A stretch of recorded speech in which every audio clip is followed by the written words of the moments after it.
Joining us today on Pirate Radio Live, former ECU head basketball coach and a man of much knowledge. He is Mack McCarthy. Joining us today, Coach Mack. How you doing, sir? I am good, good. Getting ready, getting anxious for football, and my NASCAR drivers are doing a little bit better. So all's good here in the McCarthy household. We'll get a NASCAR update at the end of this discussion. Mac saw one of your former players, a former ECU player, I think averaged like .3 points per game, Matt Steele. During his time at ECU, he was at Trivia last week and wanted to get him to say something negative about you, but he wouldn't. He said you're a good guy, so whatever. Yeah, we ended up being neighbors. Of course, got to know his dad real well, Greg, who played at Fork Union and was a big part of that storied program. And I actually commissioned a book by our good buddy Bethany Brashear and about Fletcher Arrett and the Fork Union program, legendary coach there. And Greg was on a really good team, and of course played, I think maybe at New Hampshire, Vermont, somewhere up in the Northeast. But Matt was a good young man. He wasn't ready at that point to go full force with basketball, but we enjoyed having him out there, and it's been good to watch him become a husband and dad. And like I said, ended up being our neighbor there over in our old neighborhood in Greenville. Heard a lot of your former players, Mac, here at ECU, and then we'll go from Matt Steele at the end of the bench to a guy you coached at Auburn, Charles Barkley. And I would say you have a pretty good approval rating amongst your former players. I'm just wondering, kind of as an old, the guy from the old school, but you certainly seem to adapt to the times. How did you kind of balance being a coach and being hard on them, but also, wanting them to be able to go to you if they had some? How tough is that as a coach to balance those things? Well, one thing that's kind of a misunderstanding is you can still be demanding, even with the young men and women that I've had an opportunity to coach later in my career. And there's an old saying that really applies. They don't care how much you know until they know how much you care. And if you genuinely care about them as people, they'll respond and understand that you have two different roles as a head coach, or you have many, but two that affect them directly. And all those players that the two that you mentioned, plus a whole lot more, seem to have a greater appreciation after I coached, Yep. rather than maybe while I was coaching them. But Charles was nice enough to do the forward in my book, and he pretty much said he didn't understand what I was trying to do when I was doing it, but since then he has a greater understanding of what exactly we were trying to do and how we impacted his life and his career. So those kind of things are rewarding, and certainly closer to a whole lot of my former players today than I was when I was coaching them. And I don't think that's necessarily unusual, but it's very rewarding on this end of it. Yeah, very cool. And Mac, you mentioned there whether it was the guys or the gals, because you actually came to East Carolina from being an assistant women's coach, I believe. What was that like? As far, not the X's and O's part, but the relationships part, and was it any different than coaching guys, and how was that adjustment for you? I thought it was different in some ways. I mean, how you approach it with the young men or young women, takes a little bit of understanding. But the women are the biggest difference was the women wanted to know more about why you were asking them to do what you asked them to do. The men didn't care as much about why, and not that one's better than the other. But I think the men were coached that way probably earlier. But once the women understand why you want them to do something, they're going to go full bore all the time, and that was fun to deal with and fun to. It was really a good group to coach at Georgia Tech during my 1 year getting to do that. And I guess you enjoyed the women's game because, of course, you call men's action, but you call maybe more women's basketball than men's basketball, right? Yeah, and everywhere I've been, I've been really good friends with the women's coaches. Sometimes by necessity because you share a facility and that kind of thing, but some because you go through a lot of the common things, with each other. So from Joe Champy at Auburn to Sue Yao at East Tennessee State, and Sharon Fanning, who went on to coach at Kentucky and Mississippi State after being at Chattanooga, and Craig Parrott, and on and on and on, all the way to Sharon Baldwin Tenor and Heather Macy and Kim. I got to know all of them before I left in one role or another. But yeah, I really enjoy the women's game, and like you said, I get to do probably 75% of my television games are now on the women's side. Always like picking your brain on your coaching career. Appreciate you being, up front with us. It's a interesting discussion when you got a guy that has as many miles as you do in the coaching game. I hope Yeah, I hope yeah, that's I'm a high mileage used car for sure. I hope that's a compliment. And I didn't mean it as an insult, Mac. All right, well, you want to talk football? So do I, Coach Mac. It's a great day to talk football. If folks missed it earlier, we will air our Phil Steele interview coming up at the 5 o'clock hour. But talked to Phil Steele earlier today. Coach Mac, do you know who he has as his champion this year?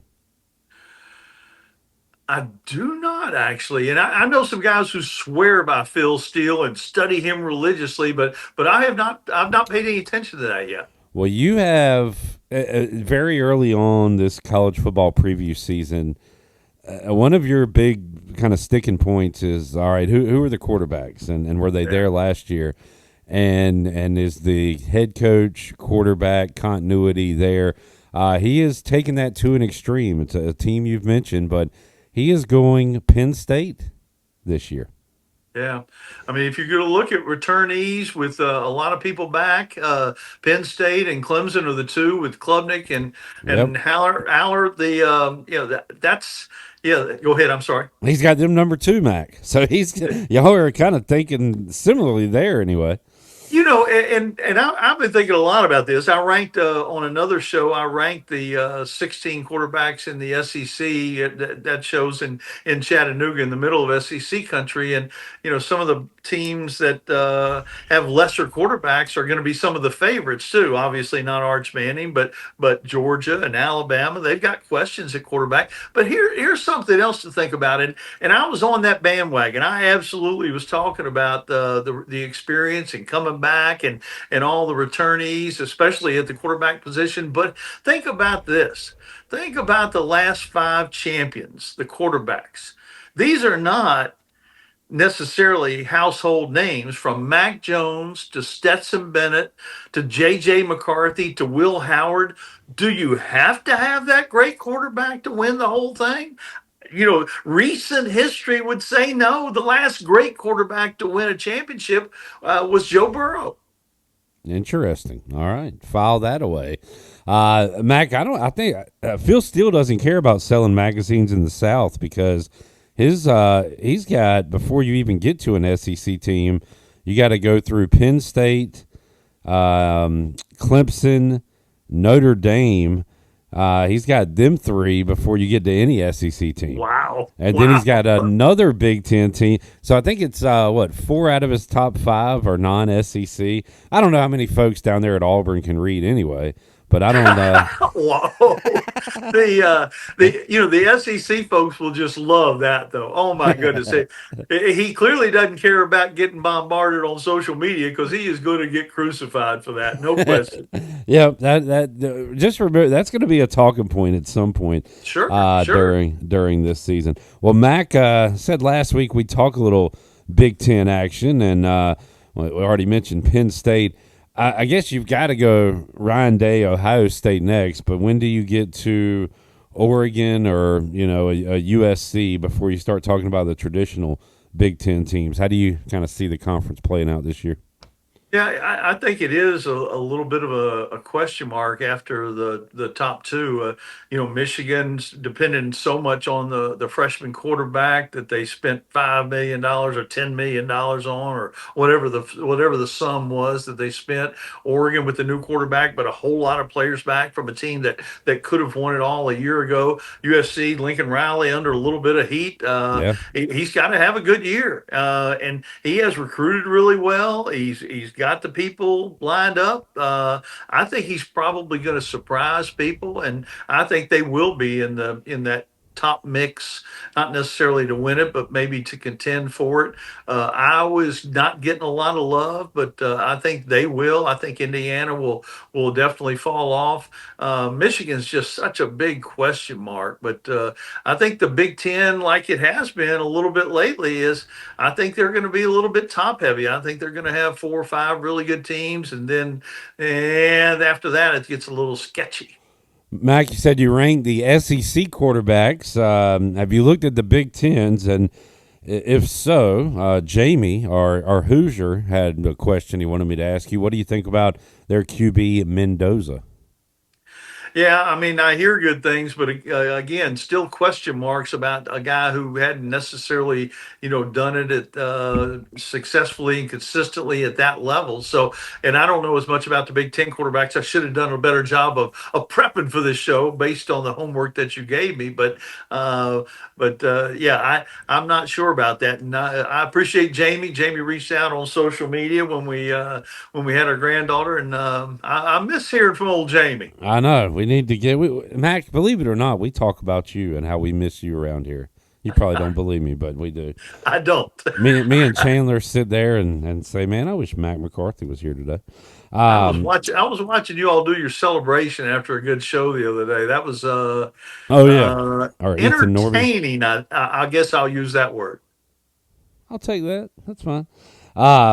Mac, who is now? If you know this, we could make a lot of money. But who's this year's Indiana? And are they in the Big Ten, or it could be outside of the Big Ten? But do you have a team you like? You've called it, a couple years in a row or whatever. Who's your team outside the top 25 that'll end in the top 25? You got any candidates for that this year? Yeah, let me get back to you. Let me Okay, bring that to fair. the show next week. That's a All right. that's a really valid question, and we have had some luck at picking some teams that overachieved, if you will. And but let me study that just a little bit more and bring that to the table next week if that's okay. Well, that works. That's why I like Mac. He's not just going to hot take you. He's going to, if he says something, he's going to mean it. We think about Kirk Ferentz, being back at Iowa. And then I'll ask you about a young coach as well, Deshaun Foster. Can he win at his alma mater at UCLA? How about the coach that's been there forever and a guy who's trying to establish something? How about those teams? Well, I think Ferentz is probably underappreciated for what he's done, and not necessarily a hotbed for football, although they have great fans and a great home field advantage, and the thing they do with the Children's Hospital is just so cool, and at every game, and despite being just horrid on offense, they still win 8, 9, 10 games a year, and I think they're going to be pretty good this year. Changed offensive coordinators, obviously. His son is gone. If they're decent, it'll be a major improvement. And with their defense and all the great tight ends they've turned out and that kind of thing, they could be a team that could sneak into the playoffs. They really could. And then Deshaun Foster really looked like he was struggling. He struggled at media days. Remember a year ago, Yep. really had a bad time, and they looked bad early, but that they started playing good football toward the end, and Yep. now they've got Nico, and who knows Hmm. what he's capable of. I mean, everybody thought he was the world beater just a couple years ago, and he went to Tennessee and was okay, but it's going to be really interesting to see what UCLA does. Matt Rule has won everywhere Yeah, in college. Sorry, Panthers fans. I'm talking about college football. yeah. Um, uh, can he do it at Nebraska? Scott Frost said he took the wrong job when he went back to his alma mater. But can Matt Rule win there in Nebraska?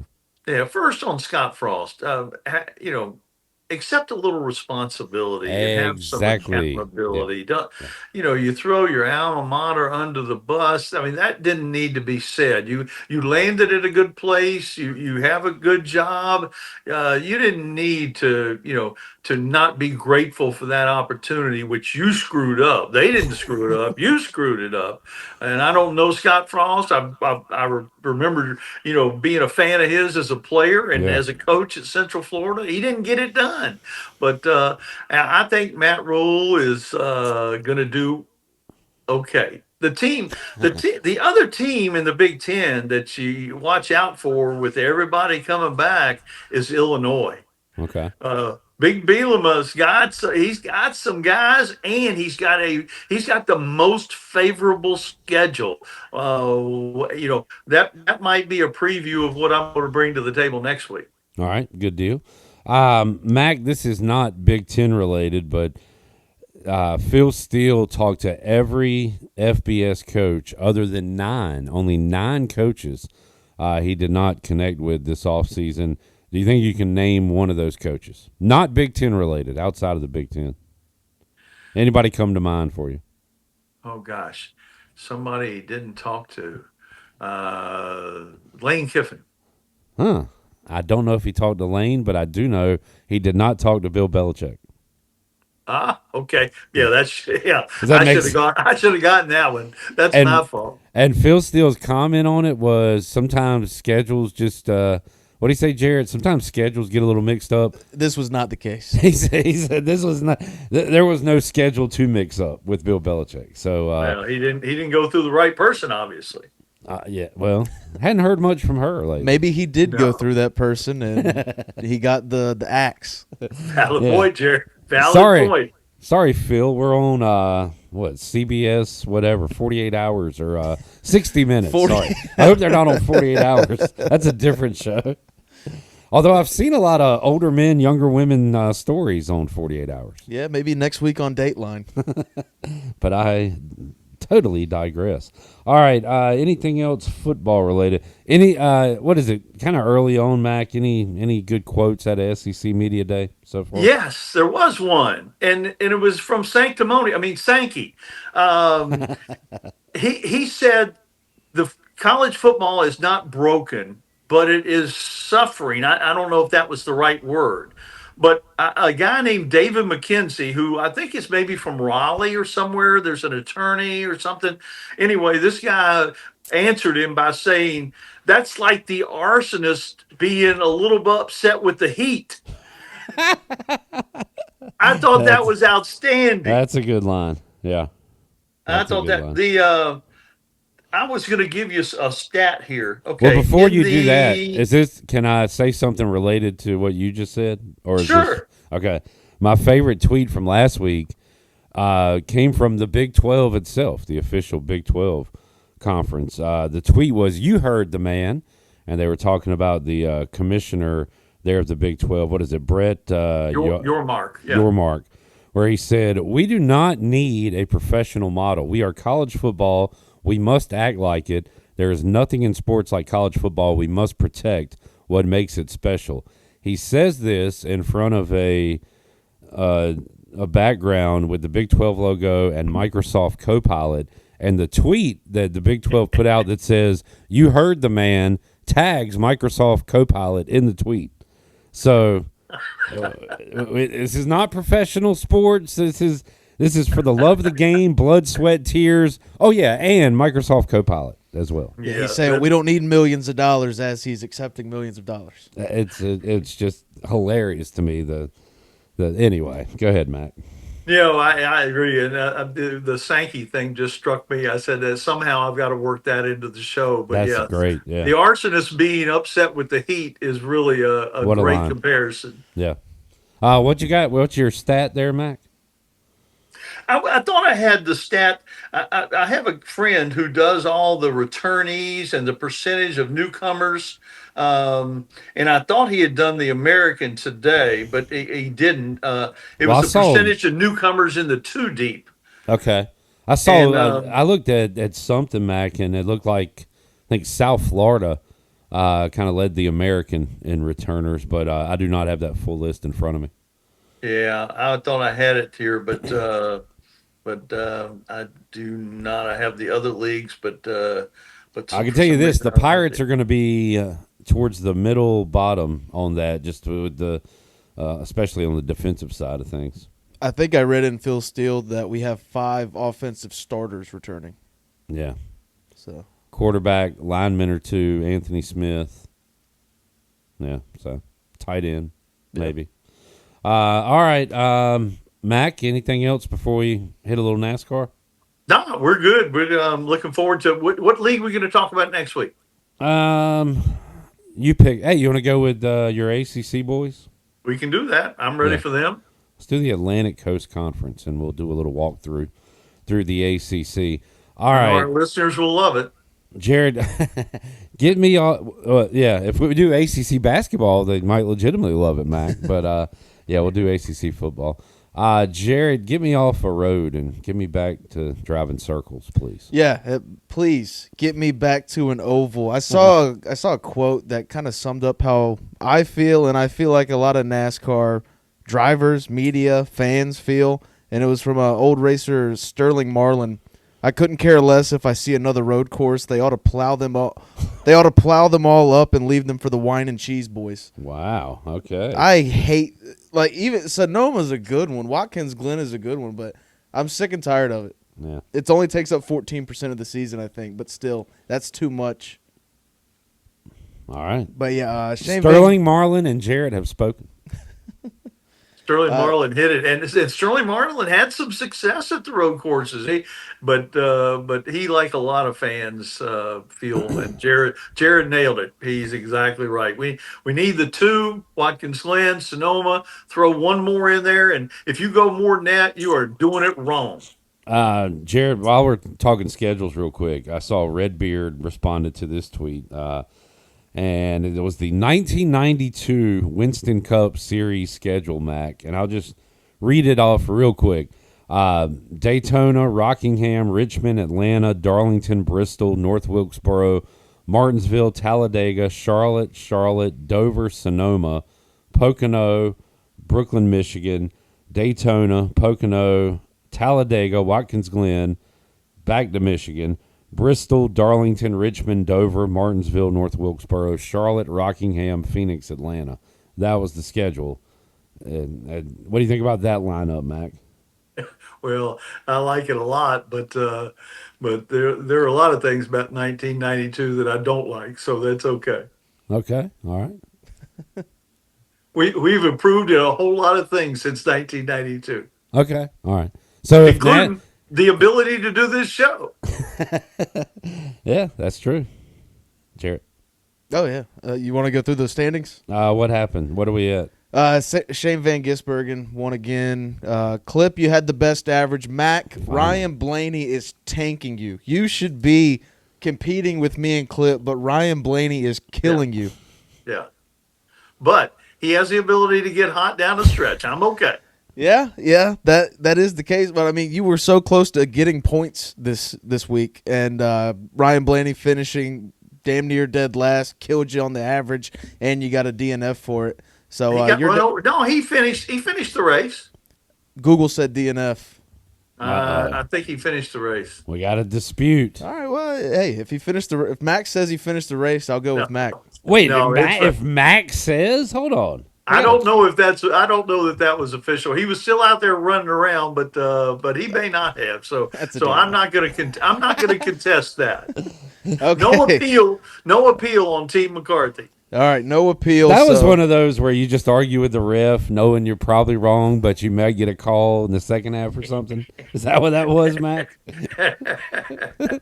All right. He'll get hot down the stretch. Max at 7, still in last. Clip, you bump up to 17. I'm still in the lead with 24. All right. I just want to. I don't want to finish last. That's the key to this pool, especially the way the payout is. I think the key is to finish first, so you you get the payout. But If you finish second, you don't lose anything. oh, really?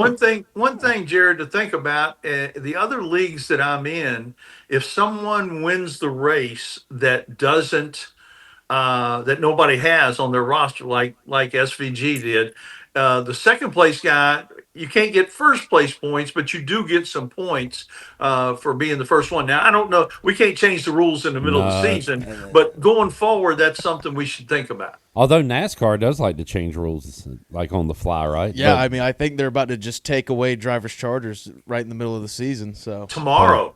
Yeah. we're and gonna- what they might boycott Dover if that does happen. Did you see There's that? supposedly 20 teams will boycott if they take the charters away. Jeez. What does anybody want to explain what that means? I Like don't. on It means I have a chance to win the race if I can get a car.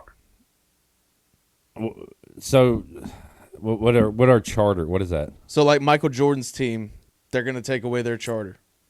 So like, if they don't qualify within a certain number of positions, they don't race that weekend. They don't get an automatic. They don't get an automatic spot in the race. Gotcha. Okay, fair enough. All right. So, Mac, are you driving up there to maybe get in? If nobody else is racing, I'll try to go up there and win, just like the Talladega race where everybody boycotted and some guy nobody ever heard of won the race. I might win. When was thing. that? What you? In the 70s. Huh? I'll have to look in. That's Very interesting. first race. You need to look it up. Okay. Yeah, I'll check that out. Mac, enjoyed the conversation, man. Always fun. Enjoy your grandbaby time this evening, and we'll catch you next week, man. Appreciate it, guys. Thank y'all.